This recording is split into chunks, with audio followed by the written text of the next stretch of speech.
Una jornada de enfrentamientos se vivió en Otavalo.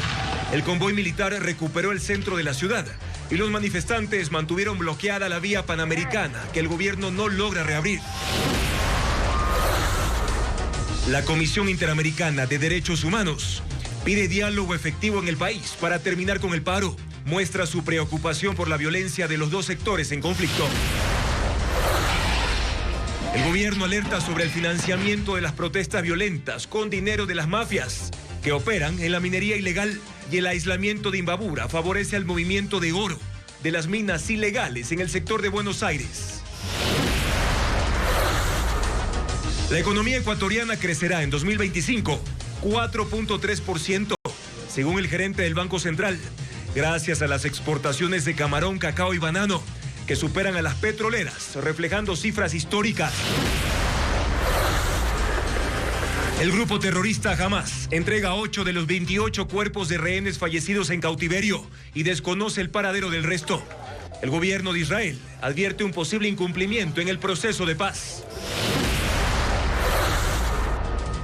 Una encuesta nacional revela que 40% de los niños y adolescentes del país no tienen alimentos suficientes y el desayuno escolar se convirtió en su única comida diaria.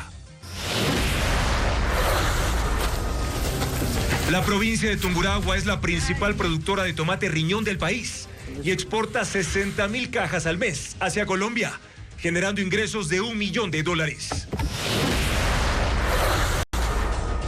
La Tri está lista para enfrentar esta noche a México, con la esperanza de mantener un buen puesto en el ranking FIFA y mejorar sus condiciones para el Mundial de Fútbol. Las movilizaciones y los enfrentamientos entre manifestantes y la fuerza pública recrudecen en Imbabura en este 23º día de paro convocado por la CONAIE. Martes 14 de octubre, amigos. Bienvenidos a Televistazo Estelar. Estamos en vivo también por ecuavisa.com y Ecuavisa Play.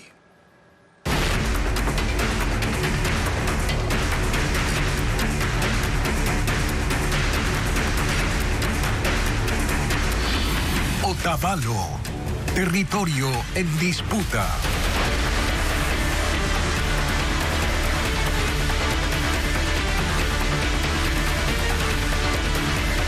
Sí, Otavalo vivió intensos enfrentamientos entre manifestantes y fuerzas del orden que disputan el control de un punto clave en esa ciudad. Paul Romero está en esa provincia para mostrarnos el panorama actualmente en esta cuarta semana de paro. Paul, ¿cuántos detenidos hay hasta este momento? Adelante.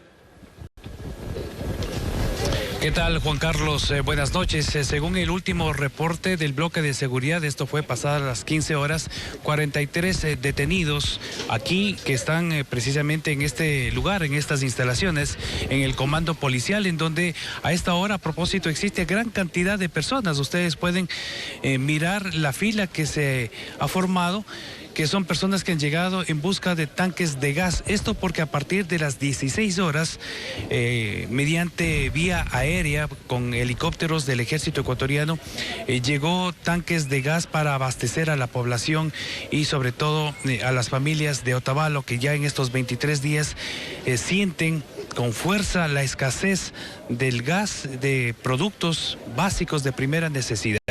Y este día ha sido una jornada violenta en Otavalo, enfrentamientos entre la Policía Nacional y los manifestantes que están pugnando por controlar una de las áreas específicas y sobre todo estratégicas, la Panamericana E35, el ingreso a la ciudad de Otavalo desde Ibarra. Les presentamos el siguiente informe. Este martes Otavalo fue un campo de batalla. Durante la mañana hubo enfrentamientos entre manifestantes, militares y policías que pugnan por el control de uno de los puntos estratégicos de la ciudad. El redondel de la salida, la Panamericana Norte E35, que conecta a Otavalo con los cantones Antonio Ante e Ibarra. Cientos de uniformados replegaron con bombas lacrimógenas a los movilizados que intentaron ingresar al centro de la ciudad encapuchados, con escudos, palos, piedras y lanzando voladores y artefactos explosivos caseros. Los manifestantes se aproximaron tanto por la Panamericana como por las calles secundarias en las que la fuerza pública colocó tanquetas y vehículos blindados. A Otavalo llegaron los ministros del Interior y Defensa con los comandantes de la Policía y Fuerzas Armadas en el convoy que salió a las 3 de la mañana de Ibarra.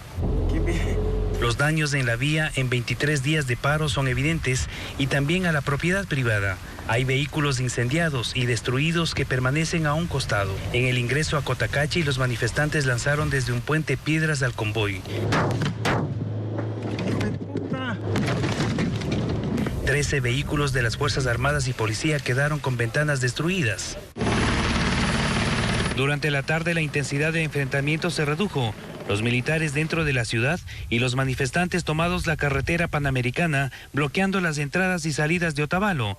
Los negocios de víveres, productos de primera necesidad, farmacias, gasolineras siguen cerrados. El gas de uso doméstico que ingresó a la ciudad no abasteció las necesidades de la población.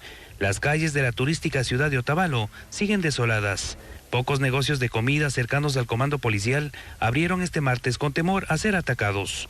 He vendido con mucho cariño a nuestros hermanos indígenas, los hemos recibido, a nuestros hermanos militares, a nuestros hermanos policías, porque mi local es eso, es un local de servicio. No puedo decir a usted le vendo y a usted no le vendo. Los afectados insisten en un diálogo que termine el conflicto. Durante la jornada hubo detenidos y heridos. Familiares llegaron al comando policial a exigir su liberación. Pauli, nos decías hace unos minutos, vemos a tu espalda un número importante de personas precisamente para adquirir los cilindros de gas. ¿Cómo están haciendo para abastecerse de los demás productos? Y escuchamos ahí también algunos gritos de las personas. ¿Cómo están haciendo para poder adquirir todos estos productos? Así es, nos dicen en este momento que se terminó el gas, están reclamando, miren.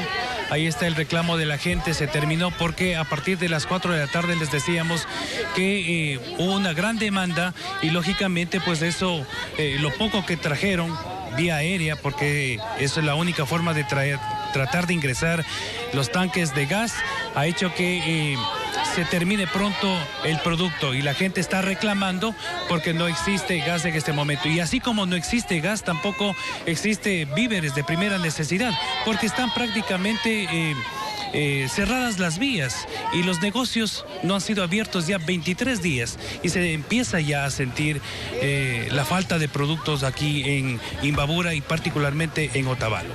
¿Y qué se espera en las próximas horas? ¿La fuerza pública va a sostener la estrategia de enfrentar a los manifestantes como sucedió hoy?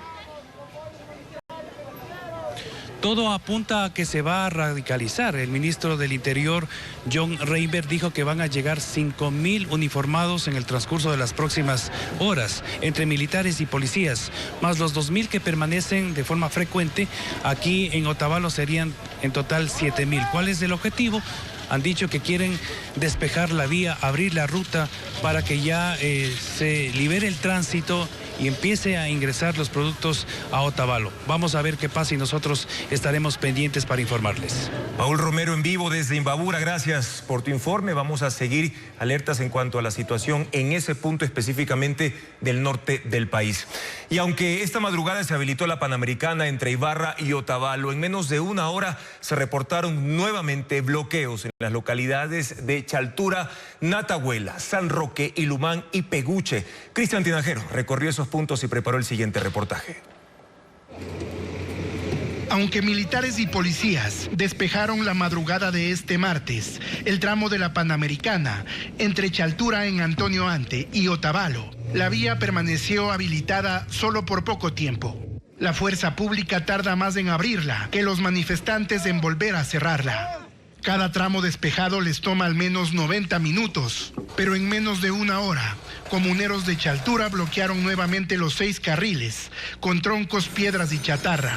No son más de 20 personas, pero bastan para impedir la movilidad de cerca de 50.000 vehículos que circulaban a diario entre Ibarra y Antonio Ante.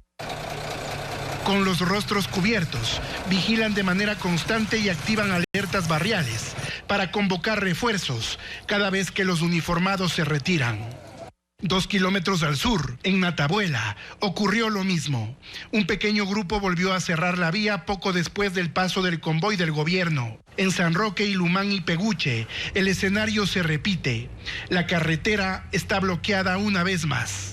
Los pobladores que viven frente a la Panamericana dicen sentirse secuestrados, temen hablar ante las cámaras, pero aseguran que mientras no se mantenga un punto de vigilancia permanente en los sectores más conflictivos, los cierres se repetirán una y otra vez, sin importar cuántos operativos de limpieza se realicen.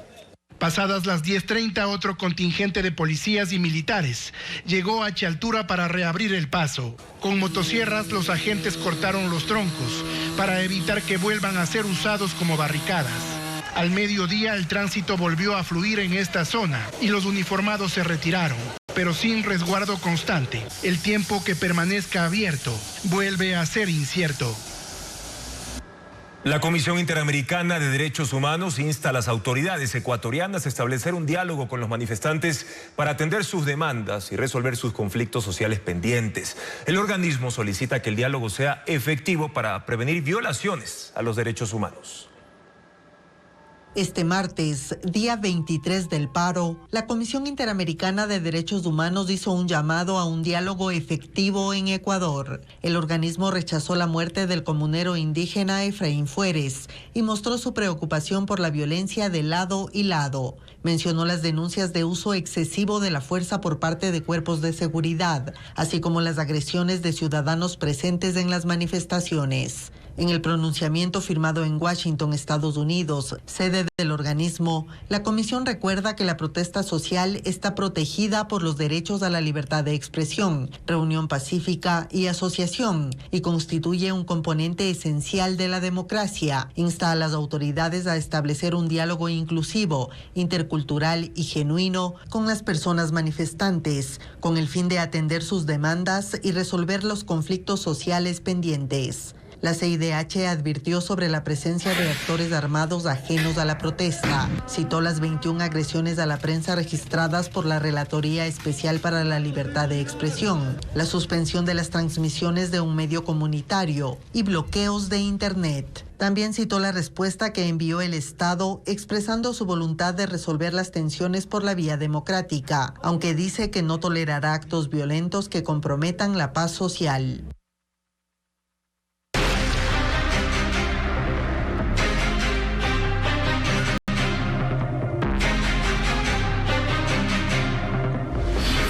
Paro, día 23. Inaceptablemente largo.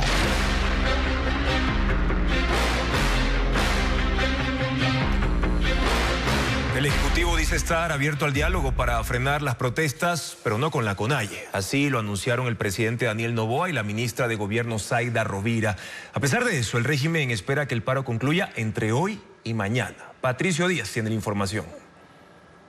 El presidente Daniel Noboa dice estar abierto al diálogo. En un evento en Daule, provincia del Guayas, el jefe de Estado resaltó esa disponibilidad, pero hizo una aclaración. Avanzaremos siempre abiertos a dialogar, pero con la gente que quiere trabajar y no con aquellos que quieren destruir a la democracia con odio y violencia.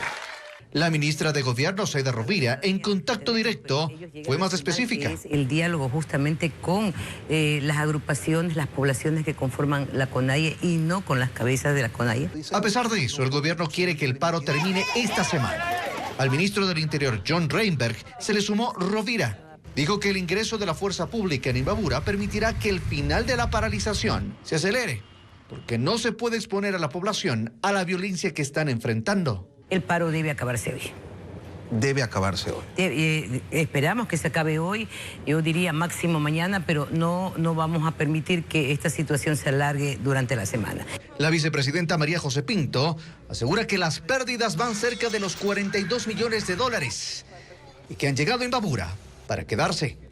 Está ya todo el equipo desplegado dentro de la provincia y vamos a quedarnos aquí hasta que esta provincia deje de estar secuestrada. La ministra de Gobierno insistió en que producto del diálogo, el paro no se ha extendido en el país, que eso les dio éxito en Cotopaxi y Chimborazo. La funcionaria recordó que estuvieron a punto de firmar un acuerdo también en Imbabura y fueron los propios dirigentes indígenas los que se retiraron de la mesa de diálogo. El Banco Central del Ecuador no descarta que la economía del país crezca por sobre los 4 puntos porcentuales este 2025. Ese criterio se sostiene en el buen desempeño del sector exportador no petrolero. Aunque se esperan pérdidas por las paralizaciones, se proyecta que su afectación sea mínima en cuanto al impulso económico del país. Lenín Artieda entrevistó al gerente de la institución. Veamos. El crecimiento de la economía en 2025 es sólido. Para el segundo trimestre del año, el Banco Central lo registró en 4,3% y el gerente de la entidad, Guillermo Avellán, comentaba que tanto es rebote luego de la recesión de 2024 y que tanto es estructural. Vemos que además del precio, hay un incremento en volumen muy importante de las exportaciones de cacao y eso lo vemos en camarón, lo vemos en banano. Las exportaciones de camarón superan ya las exportaciones petroleras en los primeros 8 meses de este año, que es algo que no se había visto anteriormente. La responsabilidad de ese crecimiento recae eminentemente en el sector agroexportador. Las exportaciones se incrementaron en volumen y en algunos casos tienen crecimientos de 2 dígitos.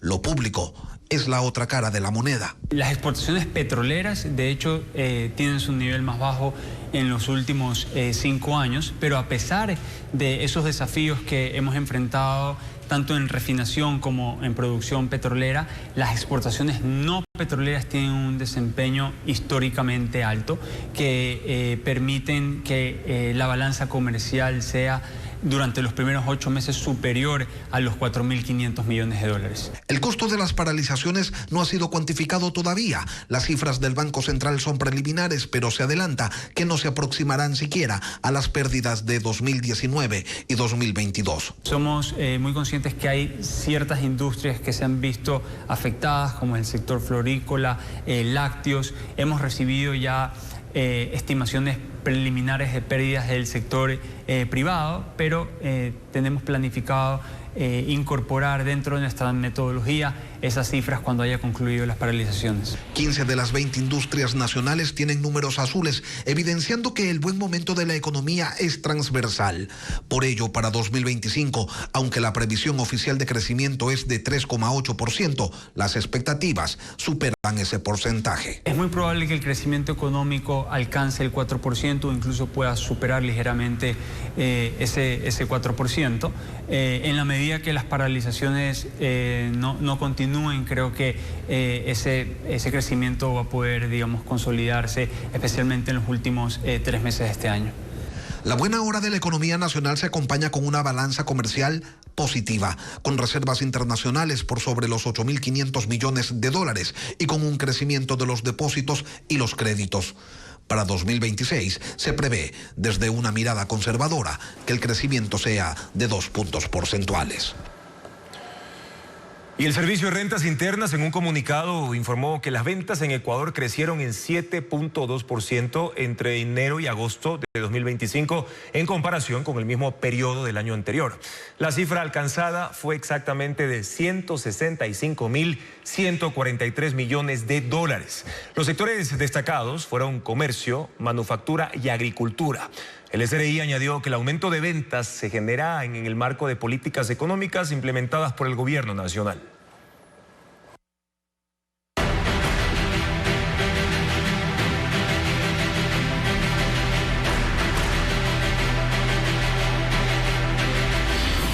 Gaza, Israel.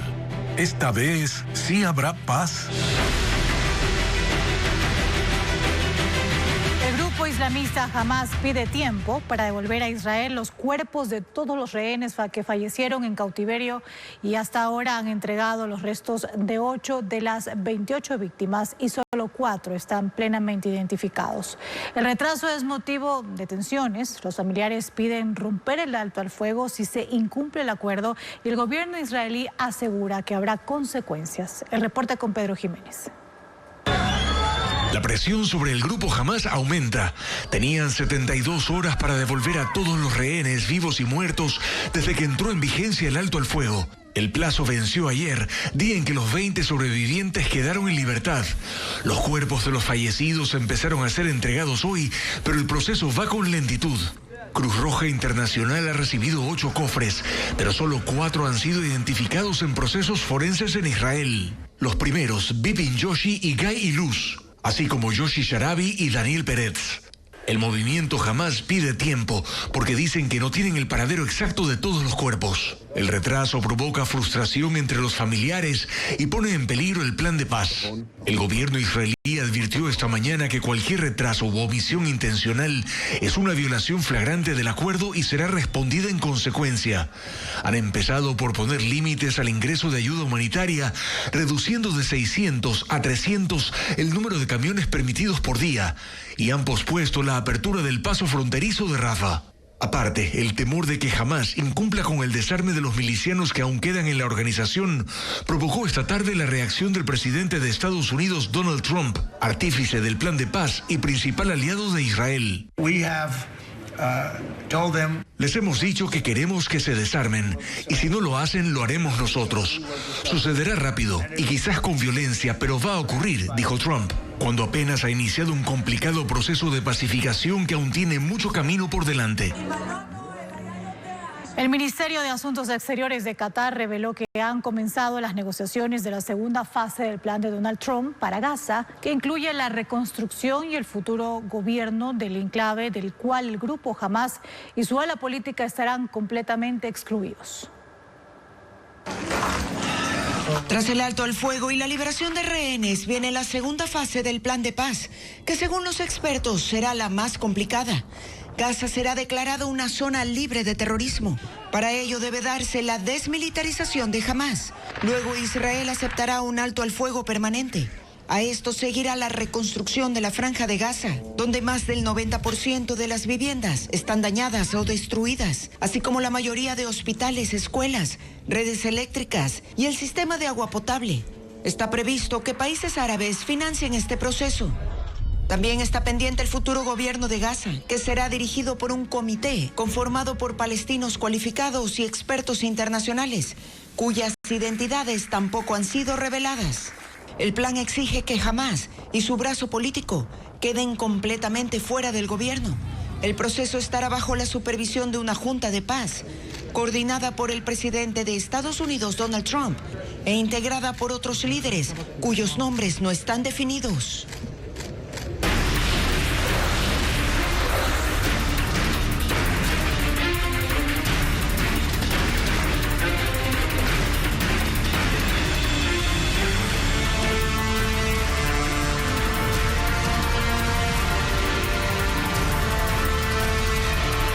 Una noticia de última hora, una fuerte explosión se reportó al frente de un centro comercial en el norte de Guayaquil hace pocos minutos. Una camioneta se incendió y explotó, causando la muerte de un taxista y dejando a 2 personas heridas.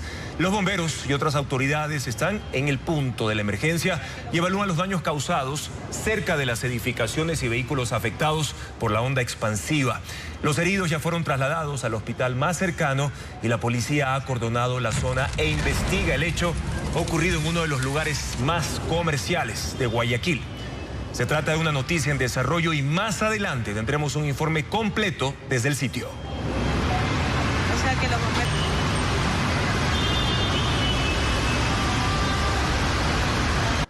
Tras la fuerte explosión reportada al frente de un centro comercial en el norte de Guayaquil, Luis Alfredo Zúñiga se trasladó hasta ese punto y nos tiene un informe detallado en vivo de lo ocurrido. Luis Alfredo, se confirma la muerte de una persona. Cuéntanos más, te escuchamos. Juan Carlos, amigos, muy buenas noches. 7 de la noche con 28 minutos en efecto. Estamos en la avenida José Joaquín Orranti en el norte de Guayaquil y de momento es lo que se ha confirmado. Al menos una persona fallecida luego de esta gran explosión que se dio luego de las 6:30 de la tarde. Como pueden ver a esta hora de la noche en vivo, hay un gran contingente policial. De hecho, nos piden a la prensa que cada vez nos alejemos un poco por seguridad para el perímetro, inclusive de quienes están en este punto. Hay personal de policía de los diferentes grupos como de el grupo de intervención y rescate, hay bomberos, hay ambulancias y esto es porque a las 6:30 de la tarde, como bien lo recogías, Juan Carlos, hubo una gran explosión. Un vehículo, una camioneta color plomo se incendió a esa hora. Sin embargo, poco después de que empiezan a salir las llamas, hay una gran explosión. Este vehículo explota y esta onda expansiva causó que se rompan varios cristales de los edificios más grandes de la zona. Estamos viendo, por ejemplo, a esta hora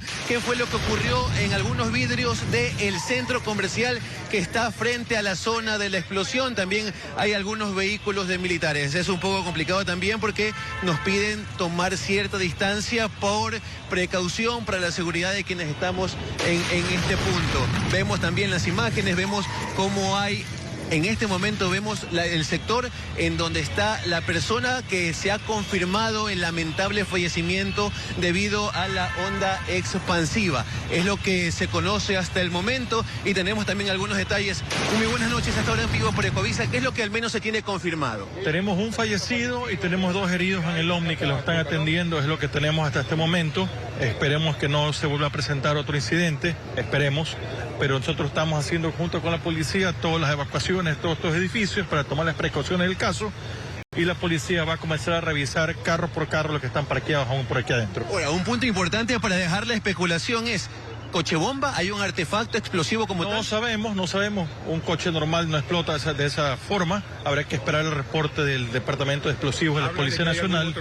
¿Hay algún otro carro? Son especulaciones hasta el momento.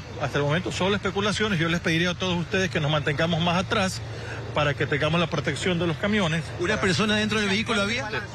No sabemos, un fallecido y 2 heridos. El fallecido está ahí afuera, que es el taxista. ¿El carro salía del estacionamiento? No sabemos, yo he llegado también hace un rato. Esa es la información, al menos confirmada a esta hora por parte del Cuerpo de Bomberos. Estamos hablando, son 7 de la noche con 30 minutos. Lo confirman a esta hora de la noche en vivo. El balance, al menos de momento, confirmado, una persona fallecida, la que vimos hace poco en imágenes debido a esta onda expansiva, y hay otras 2 personas heridas, Juan Carlos, a esta hora, 7 de la noche con 30 minutos. Sí, Luis Alfredo, precisamente estamos viendo en la imagen en vivo uno de los edificios afectados. Hay también edificios de oficinas, además del centro comercial que también resultó dañado tras esta gran explosión. Hay hoteles en esa zona. Esa es una importante avenida del norte de Guayaquil. Exactamente. De hecho, la avenida Joaquín Orre, por favor, si podemos ver esta hora en vivo, está bloqueada al tránsito debido precisamente a que están evitando que cualquier persona pueda circular. Escuchamos que se van a revisar uno a uno los vehículos de la zona para poder descartar, aún no se lo puede decir, de que un evento similar se pueda repetir. Está bloqueado con carros de la policía, con ambulancias, con vehículos inclusive militares, cualquier paso a los vehículos, y la onda expansiva, como tú bien lo decías, ha llegado a los vidrios de los edificios de oficinas, de centros comerciales, de hoteles. Es una zona realmente de alto tránsito vehicular y recordemos que se da cerca de las 6:30 de la tarde cuando hay un elevado tráfico, ¿no? Como le indicamos, entre centros comerciales, entre quienes se hospedan en los hoteles, entre quienes van saliendo de las oficinas, y como lo pueden ver también a esta hora en vivo, de a poco por seguridad de quienes estamos aquí nos piden ir retrocediendo algunos pasos a esta hora, 7 de la noche con 32 minutos. Veíamos también en los videos en redes sociales como primero se observa que el vehículo, la camioneta Ploma, empieza a incendiarse, las llamas eran bastante altas, llama la atención de quienes estaban por la zona, y de repente existe esta fuerte explosión que de momento ya confirmado hay una persona fallecida por la onda expansiva y 2 personas heridas. Son ya las 7 de la noche con 32 minutos a esta hora desde el norte de Guayaquil. Gracias, Luis Alfredo, por tu informe desde ese punto del norte de la ciudad. Les pedimos, de hecho, a las personas que generalmente utilizan esa ruta importante del norte de Guayaquil para dirigirse, por ejemplo, a sus viviendas luego de la jornada laboral, que tomen rutas alternas, porque vemos que hay un fuerte cordón de seguridad, bomberos, también miembros de la Policía Nacional, y se sigue investigando el hecho exactamente qué fue lo que ocurrió tras esta explosión. ¿Están llegando ya autoridades, por ejemplo, del gobierno o de la fuerza pública, Luis Alfredo? No, al momento no nos han confirmado. Quienes existan son, como les indicamos, militares, policías, bomberos, miembros de Segurep, pero autoridades como tal aún no se conoce, o al menos no han llegado a este punto a esta hora de la noche, Juan Carlos. Ok, Luis Alfredo, muchas gracias por tu información. En cualquier momento nos volvemos a enlazar contigo desde ese punto del norte de Guayaquil tras la explosión de esta camioneta y conocer por parte de la voz oficial qué sucedió exactamente. Gracias por tu informe.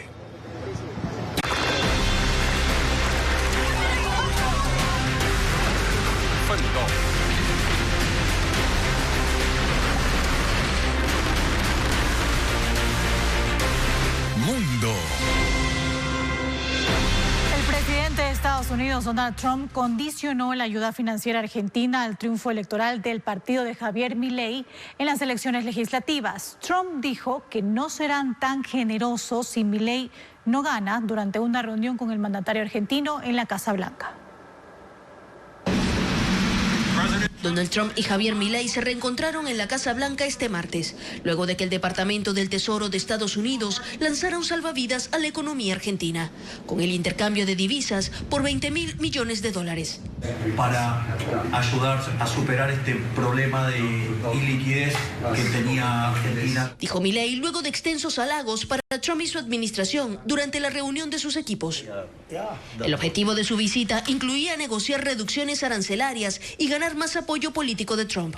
Por lo menos logró lo segundo.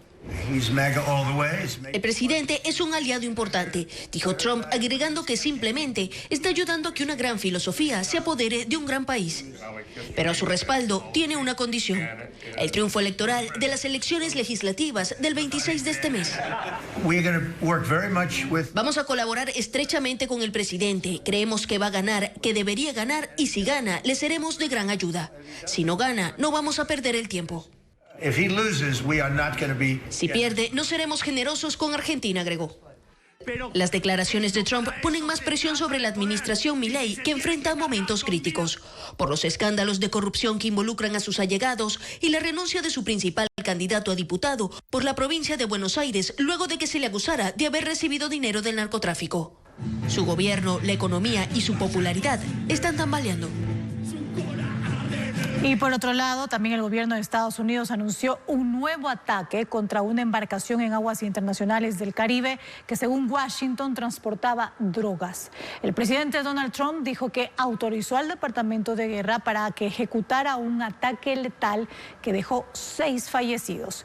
Es la quinta lancha neutralizada desde la movilización de barcos de guerra estadounidenses en aguas del Caribe, reportando 27 muertos sin que se presenten pruebas. Los nuevos integrantes del Consejo Nacional de Trabajo y Salarios fueron posesionados este martes y tendrán hasta finales de noviembre para establecer el incremento de la remuneración. El Ministerio de Trabajo proyecta que será de $16 más. Este martes fue posesionado el nuevo Consejo Nacional de Trabajo y Salarios, que hasta finales de noviembre podrá acordar el monto del nuevo salario básico para el 2026. Está integrado por representantes de los trabajadores: Viviana Vaca, de la Confederación Ecuatoriana de Trabajadores del Sector Público; Edwin Salazar, del Comité de Trabajadores de Servicios del Ministerio de Educación; Jennifer Párraga y Óscar Moreira, de la Organización Sindical de Trabajadores del Ministerio de Salud.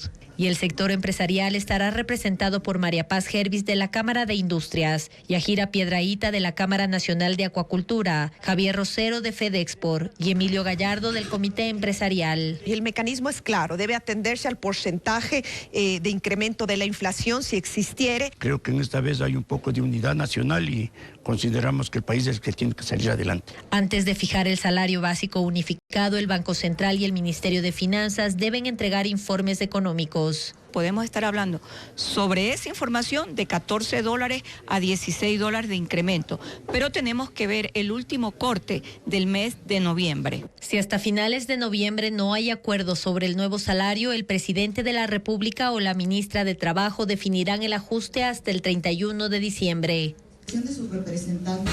Continuamos con más información. Gracias, amigos, por su sintonía. La estandarización del empaque transformó el negocio del tomate riñón en Tungurahua. La provincia se consolidó como exportadora hacia Colombia. Se proyecta que al cierre del año los ingresos para cerca de 200 productores superen el $1 millón. Tungurahua, la principal productora de tomate riñón del país, se ha convertido en un actor clave en la exportación hacia el mercado colombiano. Desde inicios de este año, cada mes envían 60.000 cajas de este producto, lo que representa un impacto económico importante para unos 200 productores locales. El impulso llegó con una estrategia del mercado mayorista de Ambato, la adopción de un nuevo empaque de cartón de 20 kilos, que reemplazó a la caja de madera de peso variable. Este cambio no solo mejoró la presentación y calidad, sino que también permitió fijar un precio promedio de $12 por caja, frente al valor anterior que fluctuaba entre $4 y $7. El proceso inicia en los invernaderos, donde se cultiva el tomate riñón, reconocido por su durabilidad. Tras 6 meses lo cosechan, seleccionan y clasifican por tamaño. Y finalmente, empacan. Hicimos este cambio basados en que el producto debe ir en mejor presentación, en mejor peso, en mejor calidad. Por eso es que a Colombia le gustó la manera de cómo el producto trabaja y las calidades que tenemos y los tamaños que tenemos. En el mercado mayorista de Ambato se concentra la actividad. Allí los supervisores revisan nuevamente el peso de cada caja antes de embarcarlas en el camión con destino a Colombia. Los cartones diseñados por la administración del mercado se han convertido en símbolo de esta nueva etapa. Cada uno lleva un código QR que certifica la calidad y procedencia. Se adquieren a $1 y son fabricados por 3 empresas de Tungurahua. Está acoplado a la economía circular, es decir, todos nuestros embalajes son reciclables, reutilizables después, obviamente, acá al concluir el uso del tomate riñón. Al cierre del 2025 se proyecta que los productores superen $1 millón en exportaciones de tomate riñón hacia Colombia. Y una encuesta nacional sobre alimentación infantil reveló datos impactantes acerca de la nutrición diaria de 260.000 niños. Entre los hallazgos destacados consta, por ejemplo, que más del 80% de los encuestados consume alimentos ultraprocesados, como lo revela Carla Delgado. 260.000 niñas, niños y adolescentes del país participaron en una encuesta nacional sobre su alimentación diaria. El estudio, que incluyó 35 preguntas, reveló datos preocupantes. Más del 60% de los encuestados dijeron haber experimentado inseguridad alimentaria, es decir, que en sus hogares se quedaron sin comida por falta de dinero u otros recursos. La investigación corresponde a la 4ª edición de Tu Voz, Tus Derechos, en la que participan varias entidades públicas y privadas. Uno de los hallazgos que más inquietó a los investigadores fue la respuesta a la pregunta ¿dónde accedes a tus alimentos diariamente? El 88.4% respondió que en su casa, pero el 36.7% afirmó que solo en la escuela. Nos llevó a preguntar, ¿y cuando no vas a la escuela, qué ocurre con tu alimentación? Entonces muchos niños manifestaban: pasamos hambre hasta que algún vecino nos regale algo, hasta que podamos encontrarnos con mi abuelita o algún tío nos pueda regalar. Y esto nos llevó a pensar en los tiempos de vacaciones. ¿Qué ocurre en los tiempos prolongados que no van a la escuela por vacaciones con los niños si no tienen este acceso a los alimentos? Otro dato preocupante: casi el 40% de los participantes manifestó que no recibe alimentos suficientes de forma constante. Esta situación evidencia inseguridad alimentaria crónica o intermitente, con efectos directos en el crecimiento, desarrollo cognitivo y bienestar emocional de los menores. El estudio también mostró que más del 80% consume alimentos ultraprocesados con frecuencia. Entonces ellos piden que haya un cambio en su alimentación y que se pueda darles alimentos de mejor y mayor calidad. La encuesta incluyó además sugerencias de los propios niños y adolescentes. Primero, que su voz sea escuchada cuando en las escuelas y en los colegios se construyen los menús alimenticios. Que se les dé formación acerca de nutrición. Ellos quieren que desde pequeños se les enseñe cómo es la forma adecuada de construir un plato de alimentos. El Ecuador pasó del 2º al 4º lugar entre los países de la región con mayor desnutrición infantil. Pese a ello, los resultados de este levantamiento servirán de base para impulsar nuevas políticas públicas. El exasambleísta de la Revolución Ciudadana, Santiago Díaz, se enfrentará a una audiencia preparatoria de juicio por el delito de violación a una niña de 12 años. Fabiola Santana informa que la diligencia se llevará a cabo este jueves en Quito. La investigación penal por violación en contra del exasambleísta de la Revolución Ciudadana Santiago Díaz se cerró hace 3 semanas y el caso pasará a la nueva etapa, la audiencia preparatoria de juicio, que se realizará el jueves. Ahí la Fiscalía emitirá su dictamen acusatorio y pedirá que se llame a juicio al ex legislador de 56 años. Parte de la prueba que anunciará la Fiscalía es el testimonio anticipado de la niña de 12 años, que narró cómo en diciembre de 2024, tras una cena cena navideña organizada por Díaz, a la que acudió con su madre y tía, fue abusada sexualmente. El caso fue denunciado 7 meses después por el padre de la menor y su versión también es parte del expediente, al igual que los exámenes médicos y ginecológicos y 10 celulares del procesado. Santiago Díaz está en prisión preventiva. El 18 de septiembre fue trasladado desde la cárcel de máxima seguridad La Roca de Guayaquil hasta la cárcel 4 de Quito. Desde ese reclusorio será llevado a la unidad de la mujer y la familia para acudir a la audiencia que será reservada.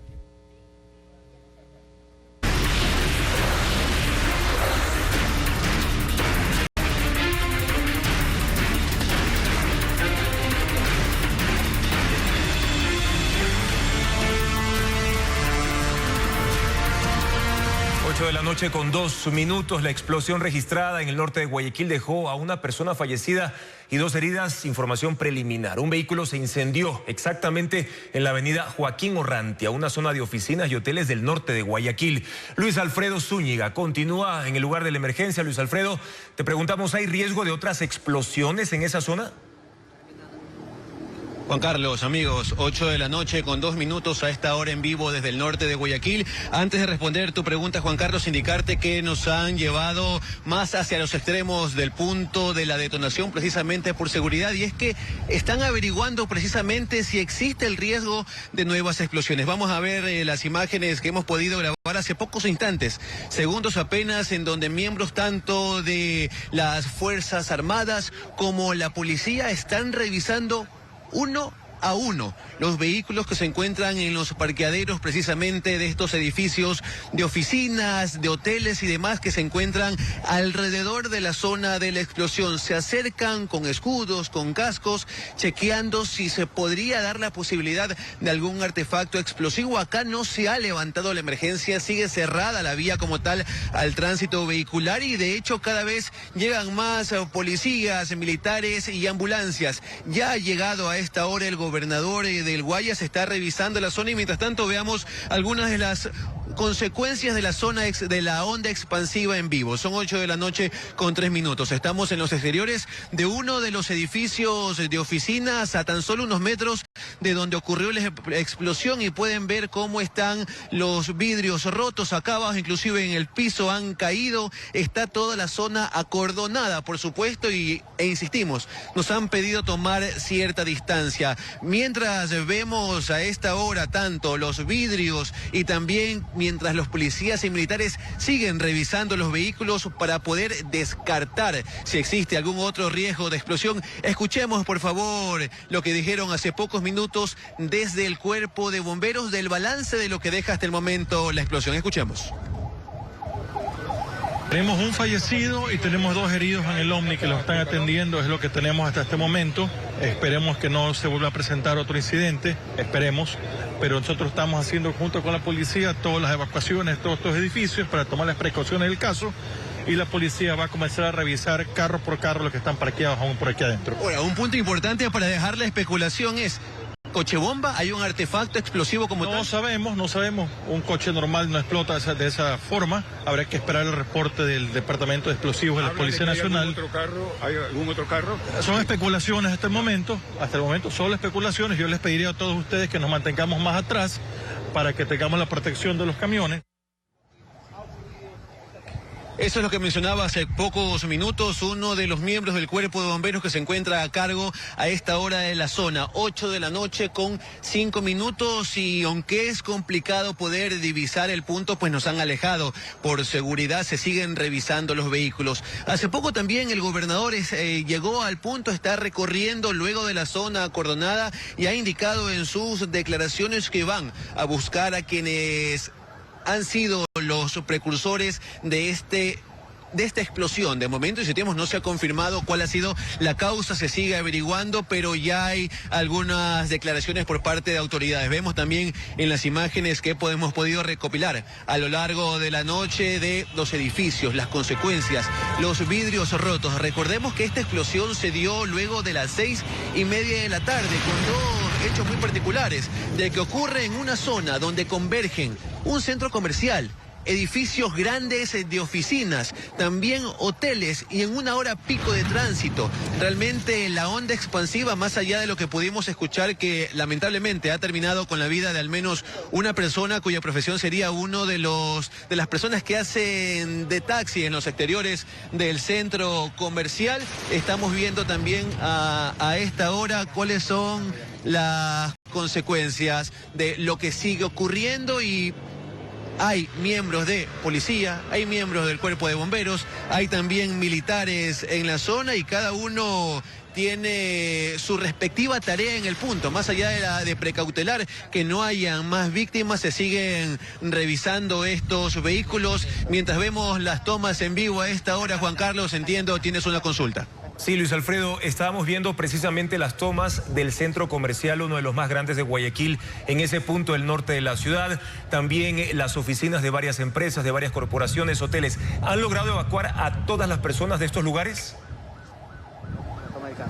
Juan Carlos, sí, a esta hora de hecho se continúan revisando algunos de los pisos para confirmar que ya hayan salido absolutamente todas las personas de los edificios. Aquí al menos hay 2 hoteles, hay restaurantes, hay 2 edificios muy grandes de oficinas. Estamos hablando de miles de personas, sin contar, por supuesto, las otras miles que se encontraban dentro del centro comercial. Lo que están haciendo policías y militares, más allá de revisar los vehículos, es también revisar uno por uno los pisos de estas oficinas, de estos hoteles, para confirmar que, en primer lugar, que no hayan más personas heridas ni con otras circunstancias, y también poder ir evacuando a cada una de estas, y la zona está totalmente acordonada. Lo que nos pudieron decir fuera de micrófonos también uno de los miembros del cuerpo de bomberos es que es muy posible que se haga una detonación controlada. No nos han indicado en qué momento y a partir de qué vehículo, pero es dentro de las posibilidades que podrían ocurrir también en los próximos minutos, Juan Carlos, mientras vemos cómo siguen llegando a esta hora en vivo más miembros del cuerpo de bomberos. Son las 8 de la noche con 8 minutos y esta zona, la José Joaquín Orrantia, en pleno norte de Guayaquil, una zona muy concurrida, sigue cerrada al tránsito luego de esta explosión que ocurrió luego de las 6:30 de la tarde. Sí, Luis Alfredo, mientras recabas más información de lo que ha ocurrido tras esta gran explosión en el norte de Guayaquil, en cualquier momento nos volvemos a enlazar en vivo contigo para conocer exactamente qué fue lo que sucedió tras esta emergencia suscitada, reiteramos, en la calle José Joaquín Orrantia, en pleno norte de Guayaquil, una zona sumamente transitada en ese punto de la ciudad. Y desde la costa ecuatoriana nos vamos nuevamente hasta el norte del país, hasta la provincia de Imbabura, para actualizar la situación de lo que sucede específicamente en Otavalo. El ministro del Interior, John Reinberg, aseguró que en las próximas horas llegarán 5.000 uniformados para despejar las vías y así permitir el ingreso de productos de primera necesidad. Paul continúa en ese punto. Cuéntanos, Paul, cómo se va a ejecutar el operativo anunciado. Bueno, no se ha dado detalles, Juan Carlos, sobre el operativo. Se mantiene en reserva. Es más, la información es escasa aquí en Otavalo por parte de la fuerza pública. Es una jornada que ha sido totalmente violenta aquí en Otavalo, pero sin embargo a esta hora ustedes observan en las imágenes ya las personas, cientos de personas que llegaron en el transcurso de la tarde con tanques de gas buscando el abastecimiento de este insumo importante que llegó a partir de las 16 horas en helicópteros. Prácticamente ya han salido, se han retirado. Son muchas personas las que llegaron tratando de conseguir un tanque de gas, que es uno de los productos importantes que no existe ya aquí en la ciudad de Otavalo, está escaso. Y claro, eso ha limitado la actividad productiva de este cantón, que es el epicentro de las movilizaciones de la CONAIE. Las tanquetas del ejército están ubicadas en este sitio, en el comando policial. Han permanecido durante todo el día transportando a las diferentes tropas que han permanecido también en este forcejeo con los manifestantes durante el 23º día de manifestaciones. Lo que ustedes observan en el fondo, hay una gran cantidad de personas que son los familiares de los detenidos. Tampoco se ha actualizado la información. A partir de las 13 horas, 14 horas, la información oficial es que 43 personas fueron detenidas detenidas. No sabemos cuál es la circunstancia de cada una de ellas y lógicamente las personas y familiares llegan a averiguar, a consultar, en este caso a los policías, a las autoridades, qué es lo que está pasando, si se va a realizar alguna audiencia, si les van a trasladar a este sitio específico o a otros lugares. Insistimos, hasta el momento, según información del bloque de seguridad, entre ayer y hoy existen 43 personas heridas de la fuerza pública, pero también se han reportado que existen personas heridas por el lado de los manifestantes. Ese dato tampoco ha sido difundido por parte de las autoridades. Nosotros estamos pendientes aquí para saber qué es lo que va a pasar, sobre todo cuando arriben ya las tropas a partir de esta madrugada. Son 5.000 uniformados entre policías y militares que llegarán para reforzar, ha dicho el ministro del Interior, John Reinberg, el control de la seguridad y sobre todo para tratar de despejar una de las principales vías de acceso a Otavalo, que está sitiada, que no existe acceso por ninguna parte de la Panamericana, tanto sur y norte. Este es el informe, Juan Carlos. Gracias a Paul Romero informando en vivo desde Otavalo. Y el gobierno alerta sobre el financiamiento de las protestas violentas con dinero de las mafias que operan en la minería ilegal, sobre todo las que se ubican en el sector de Buenos Aires, ahí en Imbabura, que es ahora la provincia más afectada por las movilizaciones. Mirlén Ochoa con más información. El gobierno sostiene que detrás de las protestas violentas registradas en Imbabura y otras provincias de la sierra está el financiamiento de mafias mineras. Que dinero de esta actividad ilegal esté financiando a muchos de estos grupos, sobre todo a los violentos. Hemos tenido operativos muy fuertes en Buenos Aires, justamente en Imbabura, que son parte de quienes financian estos movimientos. De ahí la importancia de la intervención de lunes en Buenos Aires, epicentro de la minería ilegal. Actuaron 500 uniformados quienes bombardearon con 42 granadas lanzadas desde morteros. Según los militares, todas las bocaminas que operaban en un área de aproximadamente 4.000 hectáreas fueron inhabilitadas, pero aún no se determinan cuántas son. En un segundo operativo realizado este martes, en el mismo sector, el ejército aprehendió a 7 personas, 5 de ellas colombianas. Portaban fusiles, subametralladoras, una mini Uzi, un revólver y más de 1.000 municiones. Agentes de inteligencia militar indicaron a Ecoavisa que el grupo colombiano Oliver Sinisterra mantiene presencia en Imbabura y financia las manifestaciones para cubrir sus rutas y movimientos ilegales de oro. El general en servicio pasivo, Wagner Bravo, asegura que la hipótesis del gobierno debe ser confirmada, pero no es descabellada. ¿Por qué? Las capacidades estratégicas de Fuerzas Armadas y Policía, ¿cierto?, no tienen gente suficiente como para poder controlar la Sierra Centro, en las provincias que están en este paro, y mantener la misma presión de la fuerza del Estado sobre las áreas y las rutas en donde se trafica la droga y donde se hace minería ilegal. De ser así, la motivación detrás del desorden sería el precio récord de la onza de oro, que supera los $4.100. Lo que ellos quieren es lavar el dinero en el Ecuador. Y ese lavado de dinero, pues, hoy se lo podría estar empleando en esta protesta porque de una u otra forma están monetizando los recursos y los hacen legales. La minería ilegal sin regulación ni impuestos genera dinero suficiente para financiar cualquier logística. La Cruz Roja no acompañó el convoy que ingresó anoche a Imbabura, como lo anunciaron las Fuerzas Armadas en un comunicado. La organización internacional pidió al gobierno aclarar esa publicación e informó las características que debe tener un convoy para que se considere humanitario. Jacqueline Rodas con la explicación.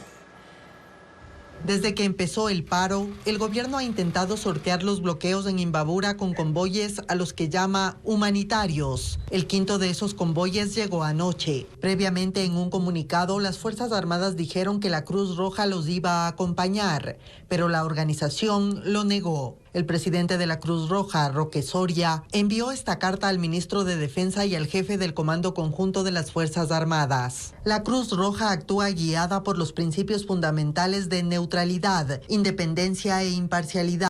Estos principios nos permiten abstenernos de toda controversia política, religiosa o ideológica. Solicito respetuosamente se aclare que la Cruz Roja no será parte del convoy humanitario que se trasladará a Imbabura. En la carta, informa que para que un convoy sea considerado humanitario, debe cumplir con sus estatutos y el Convenio de Ginebra. No puede ser escoltado, controlado ni dirigido por fuerzas militares o de seguridad. Debe ser una operación neutral que se moviliza luego de la aceptación de las partes. La Cruz Roja es la que identifica las necesidades humanitarias y decide las rutas, beneficiarios y modalidad de entrega.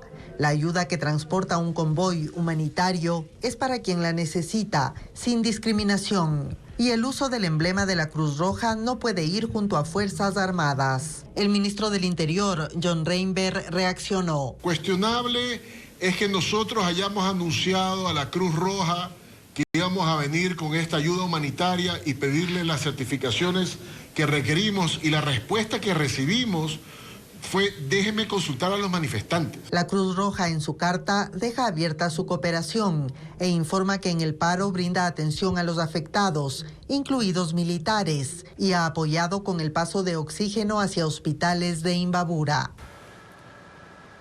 Y las compensaciones al transporte fueron completadas. El gobierno incluyó al sector comercial y con ello espera beneficiar a más de 76,000 transportistas. Patricio Díaz tiene información sobre los montos que recibirán las distintas modalidades. El gobierno confirmó que 53,000 transportistas comerciales se suman a las compensaciones por la eliminación del subsidio al diésel. Con los 23,000 previstos del transporte de pasajeros, serán más de 76,000 los beneficiarios. Pero cada modalidad tiene diferente tipo y monto de compensación. Según el Ministerio de Transporte e Infraestructura, hasta ahora se han inscrito 19,726 transportistas de pasajeros, que son parte de la primera etapa. Se han pagado 20,9 millones de dólares. El cálculo se hace de acuerdo al diésel que utilizan y por eso, de ese rubro, la mayoría lo reciben los transportistas interprovinciales, hasta $1,800. Los intraprovinciales, hasta 1,000. Y los intercantonales, que incluyen urbano y rural, entre $400 y $700. La compensación será por 6 meses. El gobierno calcula que en ese periodo entregará cerca de $220 millones. Para el transporte comercial, la información del ministerio es más detallada. Se espera beneficiar a 53,000 transportistas y entregar $49 millones en 3 meses, que es el periodo que durará la compensación para este tipo de transporte. El que más recibirá es el de carga pesada. A camiones de 3 ejes se les compensará 640 galones por $13,3 millones. Los camiones grandes de 2 ejes recibirán $13,2 millones. Los camiones medianos de 2 ejes recibirán 9,7 millones. El transporte de carga mixta, 3,8 millones. El de carga liviana, 2,6 millones de dólares. Y el transporte escolar o institucional, 6,4 millones de dólares. El gobierno ha definido que las compensaciones pueden extenderse 3 meses más, dependiendo de un análisis del Comité de Optimización Energética y del Ministerio de Finanzas.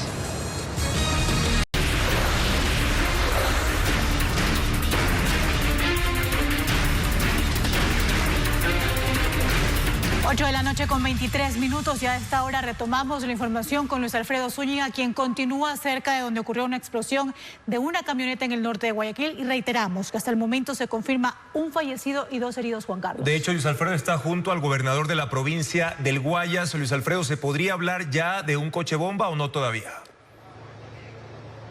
¿Cómo están, compañeros? Sí, en efecto, como lo mencionábamos en el enlace anterior, ya está en este punto el gobernador del Guayas, Humberto Plaza. Lo tenemos a esta hora en vivo, gobernador, para todo el país. Hace pocos minutos usted lo ha mencionado, un ataque terrorista, ¿sí lo califica usted? Bueno, es lo que es. Esto es terrorismo puro y duro, con la añadidura de asesinato. El terrorismo genera terror. Aquí ha habido terror, ha habido violencia, ha habido daños materiales y lo más triste, ha habido muerte. ¿Cuántos exactamente y cuántos heridos? Hasta donde se sabe, podrían ser 2 muertos hasta este momento. Hay personas que han resultado con heridas que no son graves. Los daños son cuantiosos, pero esto es un mensaje de terror de aquellos que no tienen la manera de hacer prevalecer sus ideas en las urnas. ¿Se sospecha de alguien o de algún grupo? Sí, pero no lo puedo decir. No lo puedo decir hasta que no tenga yo. Sería aventurado a mi parte decir nombres sin tener pruebas. Eso no lo voy a hacer. Lo que yo sí le puedo decir es que quienes han perpetrado este acto asesino, este acto de terrorismo, los vamos a perseguir debajo de las piedras. Les vamos a dar cacería. Encontraremos la madriguera donde se encuentran, los capturaremos, les caerá todo el peso de la ley. El gobierno no se amilana con esto. Y qué casualidad, no es un hecho aislado cuando en el resto del país las cosas están convulsionadas por una minoría realmente insignificante. ¿Han encontrado otros explosivos, gobernador? Se está investigando si existen otros explosivos más. Es por eso que no nos permiten, especialmente ustedes, los señores de la prensa, ir donde se encuentra el punto de la explosión. El punto de la explosión, porque si es que llega a existir otro explosivo más, tendríamos más muertos. Pero hablaban también de una posible detonación controlada en los próximos minutos. Estamos viendo la posibilidad, hay sospechas de un automotor donde pudiera existir esto. No está 100% confirmada, pero eso tiene que tratárselo con cautela de manera profesional. Ahora, gobernador, disculpa que lo interrumpa, es muy importante porque quienes nos están viendo a esta hora en vivo también ven en redes sociales que se han levantado algunas alertas en otros puntos de la ciudad. ¿Conocen de esto? ¿Se lo confirma? ¿Se lo descarta a esta hora, 8:26? A ver, yo creo que en este momento la ciudad se encuentra en estado de máxima alerta. Las redes sociales suben cosas, hay información que no siempre es información contrastada. Hay también personas que por crear escándalo publican cosas que no son. Lo que sí es real y cierto es que estamos en un estado de máxima alerta y en este momento no nos vamos a parar hasta neutralizar la amenaza y hacer que los criminales paguen el crimen que han perpetrado. Esto más le valdría no haber nacido. Gobernador, la última para salir es, ¿se ha evacuado a las personas que estaban en las oficinas, el hotel y el centro comercial? Sí, obviamente. Ahorita permitir que las personas continúen en un lugar de riesgo sería pues criminal.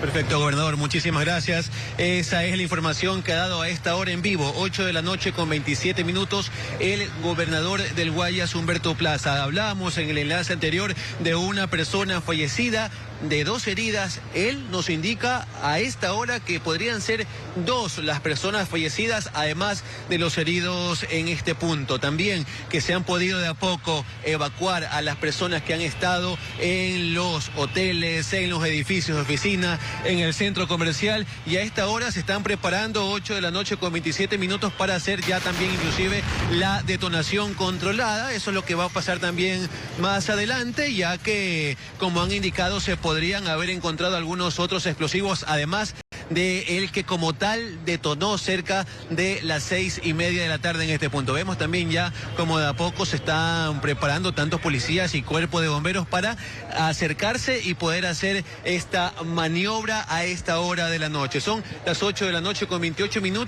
y mientras se siguen preparando, mientras se da esto, no ha podido confirmar el gobernador si como tal se han dado algunas otras alertas en la ciudad, como también se ha divulgado en redes sociales, y pues en este momento continúan aún las acciones y también con personal de Alguir para ver qué es lo que pasa. Nos hacen también a un lado, porque se puede ver que ya van a hacer como tal esta detonación controlada, 8:28 p.m, mientras los edificios, pues bueno, ya lo ha dicho también el gobernador, daños cuantiosos en las fachadas de los edificios de oficinas, del centro comercial, también de los hoteles. Sin embargo, las personas que se encontraban dentro, por fuera de las víctimas que ya hemos mencionado, ya han sido evacuadas a esta hora. 8:29 es la situación en la avenida José Joaquín Orrantia. Luego de esta gran detonación que ocurrió en una zona con bastante afluencia de personas, es lo que podemos informar luego de esto que ha ocurrido, y el movimiento continúa y va a seguir durante el resto de la noche. Compañeros, en vivo para ustedes.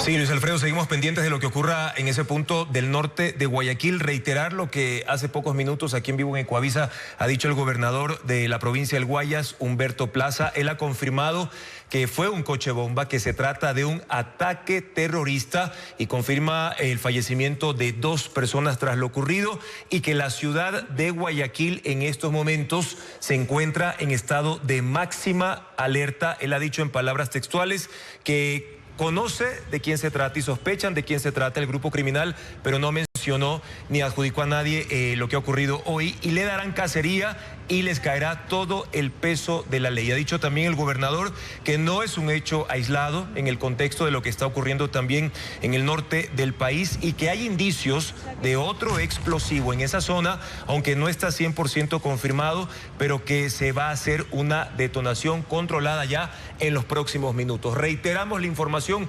proporcionada hace poco por el gobernador Humberto Plaza, quien ya confirma que se trata, Andrea, de un ataque terrorista. Y precisamente ahí teníamos las imágenes. Hacemos un llamado a las personas que circulan en esta zona, una zona comercial, hotelera. Ya se han evacuado la mayor cantidad de personas también que se encuentran dentro y se encontraban dentro de este centro comercial en el norte de Guayaquil, precisamente en la avenida José Joaquín Orrantia, a no circular por esta zona porque está en este momento cercada por policías y realizando las investigaciones del caso. Siga más de la información en ecuavisa.com. El día de mañana en contacto directo estará Arturo Torres, él es periodista de investigación y director del portal Código Vidrio, para hablar sobre la minería ilegal, el operativo de Buenos Aires y también el tema del paro, Juan Carlos. También estará con nosotros el economista José Orellana para evaluar el desempeño de la economía que crece, pero que el paro puede ser un frenazo y no llega la inversión. La actualización de lo que está ocurriendo en estos momentos, tanto en Guayaquil como en el norte del país, con las movilizaciones siempre actualizadas en Ecuavisa.